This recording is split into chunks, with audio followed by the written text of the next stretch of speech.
So, our good friend Mr. Chaos Lanceman finds himself in Gank City, where all the casuals come to play with their ginormous popsicles and big boy swords. But we've had enough of that. We are here to teach them the art of the Chaos Great Lance. Yeah, this was originally going to be like invasions, but when you're at soul level 125, like this character is, all you're gonna find is a whole bunch of fight clubs, and I was really looking just for pure invasions. So what I went with instead was letting people invade me, dry-fingered, running through the Gank City, and it worked all right. And I'm happy because even though I wasn't getting embers and pale tongues and stuff like that, I was getting, for one, a whole bunch of souls, and secondly, every single time I killed someone, I wasn't having to wait through a loading screen. So that was really nice, because loading screens aren't fun. So what we have right here is the despicable specimen of Mr. Pew Pew. Mr. Pew Pew likes to run, and he likes to let his little pew pews do all the work for him. Mr. Pew Pew doesn't belong in a fighting game. He belongs in a third-person shooter. If Gears of War was made with Care Bears, that's where this man would belong. As you can see, not even gonna, like, come fight me, just gonna run away. I mean, I didn't want to fight either. Like, for all I care, I'm playing Minecraft over here. But yeah, from yesterday's video on the Chaos Great Lance, that was basically like the duels that I had done. Today I wanted it to be the invasions, because at the end of yesterday's episode I said, this weapon's really good in invasions, maybe even more so than duels. And the reason I say that is because in duels your opponent is typically not going to let you parry them, or they're not going to let you backstab them, and this is if you're playing, you know, you're a tryhard. Like, if you're fighting a tryhard, then that's what you can expect, that they're not going to let you do that. In invasions, however, things work way different. And in invasions, critical attacks play a very large role. Rest in peace, Naked Black Knight, Mr. Pew Pew. Too much of a sourpuss to actually let Mr. Black Knight just run around with his beautiful body. So yeah, another thing I wanted to elaborate on, because I felt like I touched on a lot of things yesterday, but now that it's invasions where everything that's great about this weapon is amplified, I should talk about it in greater detail. So, I swear to God, even though this weapon says that it has a base 100 crit modifier, it really feels like it's 110 or 115, because it does, even without Hornet Ring, it does like an outlandish amount of damage for a weapon that says base 100. And you see, the idea is that if you're using a Chaos Dagger, right, people know exactly what you're going to do. You're going to be baiting for parries and backstabs. But what the reason that you would want to use Chaos Great Lance if you're already using Dark Great Lance, and that's key, if you're using Dark Great Lance, that's when you want to use Chaos Great Lance. Because people aren't going to see you switch to Chaos Great Lance. There's no difference in how an infused weapon looks based on another infused weapon. Real quick, Mr. Pew Pew just hanging back, being a really fun sport. Pew! Pew!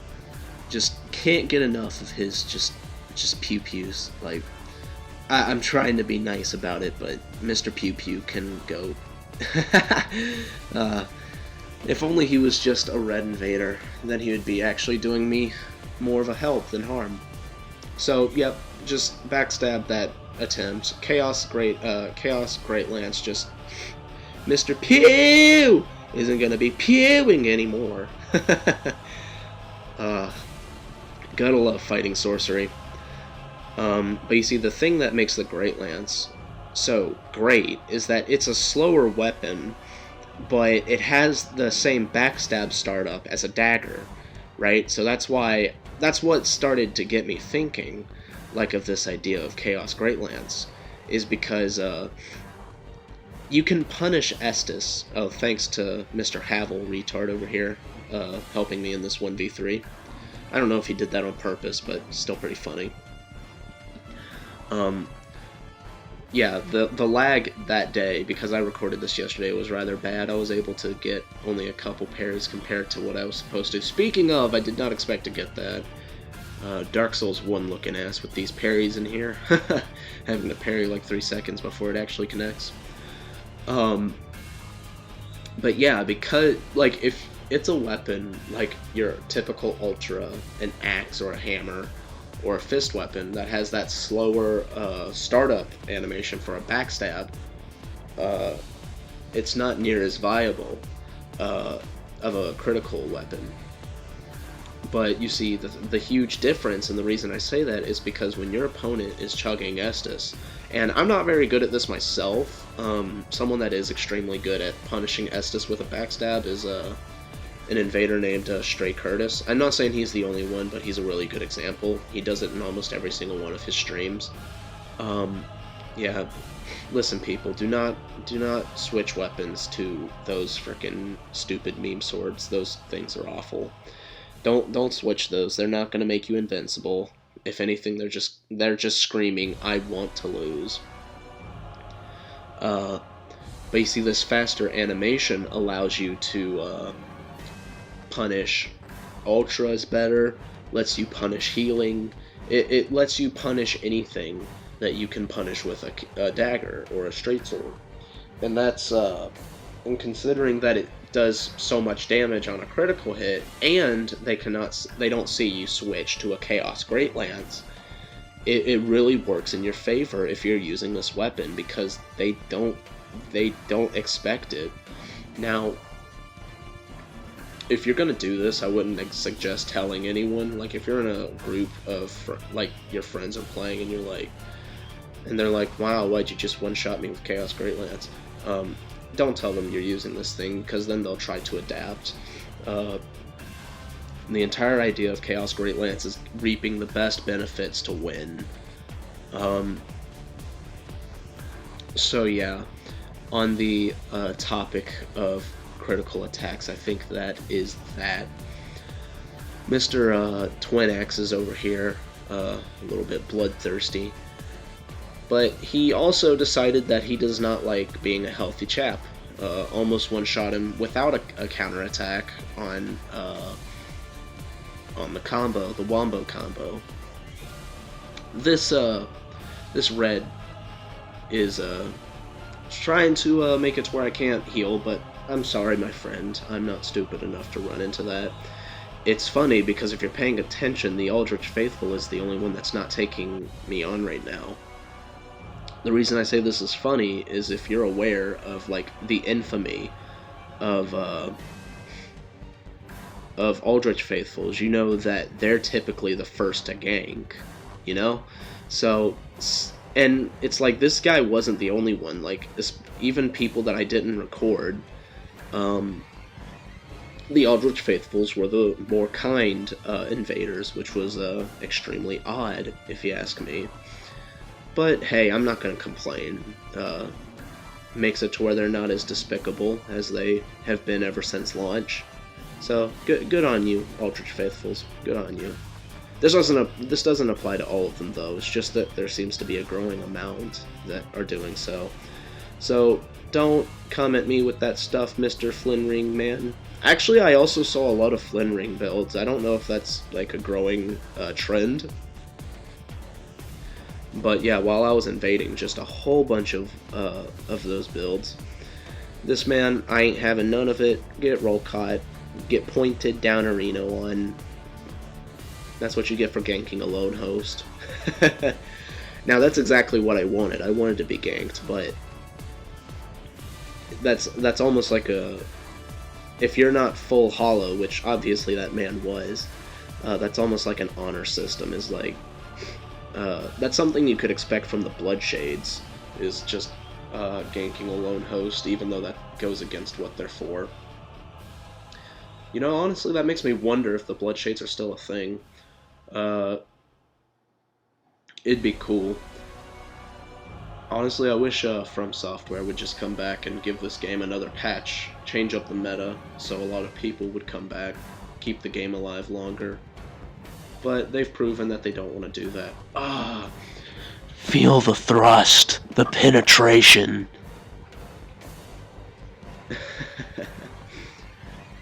Maximum penetration. That's all you need to remember with Great Lance. Doesn't matter if you're using R1, you're backstabbing, no matter what you're doing, you are a well-endowed hollow, okay? Give them that maximum thrust, okay? Unless you have to use your straight sword, then that doesn't count. But if you are using your Great Lance, give them the maximum. This was the guy that I killed before and pointed down, coming in with that cheeky point down. So I was actually kind of afraid that this guy was going to parry me because of that. And I think he just tried to right there, but it's like that's one of those weapons that has a really large hitbox for, or like parry frames. It has a lot of parry frames. Words I cannot think of. Probably should not run straight into a Great Club. R2.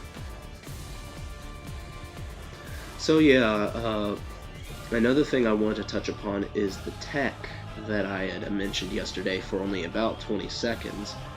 And I'll probably make a video completely dedicated to this, because next up in my adventure to give everyone the maximum thrust, we have Heavy Great Lance, which benefits from this tech even more than Dark and Chaos Great Lance. What it is this tech that when you're blocking and you're using a weapon that can poke from behind a shield or whatever you're blocking with, obviously you've got the poking attack, but what you probably didn't know is when you're unlocked from your opponent, very early into the animation, you can put in any directional input, and it will, with no telegraph of you turning, you will poke in that direction. It's a really difficult tech, but the reason I think it's so good is if your opponent is putting pressure on you. The reason you don't see me use it all that much is because I feel like it's best when your opponent is applying a whole bunch of pressure to you, being super aggressive, and you know, sometimes I just forget to do it. But like here's a scenario where it's really good. You have your Black Knight shield and your lance. Now this can be done with any poking weapon from behind a shield, but it's best on Great Lance because it has the same speed and animation. Maximum penetration. But it does the most damage on Great Lance. Say that they're running attacking you over and over. If you're sprinting in the other direction with your shield put up, you can do a poke attack unlocked and completely turn around and hit them. And the reason it's better on a pure physical Great Lance is because if they're like doing running attacks and shit, like you're gonna get that Leo ring trade. And the reason that, like, if your opponent is being aggressive, it's better than a hyper armor trade, because even though you could follow up two-handed, you know, R1 hyper armor trade, you're gonna take a fraction of the damage you would have taken otherwise, and that's part of the reason why the one-handed moveset of this weapon is surprisingly good. Because, yeah, honestly, of course the biggest sin of this thing's one-handed moveset is that it's so slow with no hyper armor. But you need to not use it as, like, your primary attacking tool when you're one-handing. Use it to bait your opponent in. and say hit them with your offhand straight sword or crossbow, whatever you're using in the offhand. Use it as bait. You can do the shield poke tech, which I think is extremely effective. And another thing I touched on yesterday, which I'll also be talking more about later, is that if you're frame perfect and there's little lag, the R1 can combo into a jump attack. Now, this isn't as useful as with R2 when you're two-handing your weapon, and the reason is because you've got to deal with a lot more. Well, that's not what I meant. I meant like you have your chart, like what R1 into a weapon art, but oh yeah, this is sad times. But yeah, I'll be talking about it more when I get onto Heavy Great Lance. See you guys around.